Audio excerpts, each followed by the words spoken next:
intaa ka sokow waxaan doonayaa inaan la wadaago madaxweynaha qaranku isagoo mar walba u heelan dhalinyarada waxtarka dhalinyarada dhiirigelintooda iyo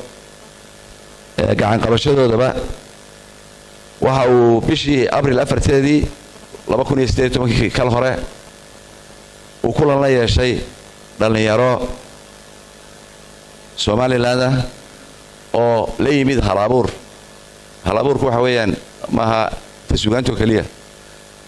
innovation ikhtirac waxa cusub sameeyay dhalinyaradaas oo wiilal iyo gabdho isugu jira dhalinyaradaas madaxweynuhu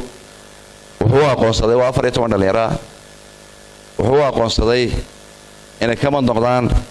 difacda koowaad ee dhalinyarada shaqo qaran dhalinyaradaas waxyaalaha haddaan idin sheego ay sameeyeen ama ikhtirac ay sameeyeen tabarucaad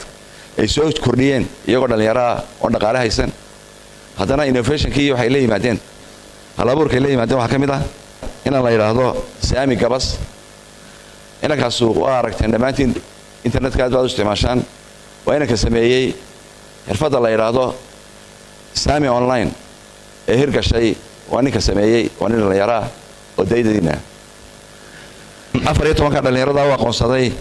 inay ka mid noqdaan difacda koowaad ee dhalinyarada shaqo qaran aad baan idinku mahadnaqayaa intaasaan ku soo koobayaa assalaamu calaykum waraxmatullaahi wabarakaatuh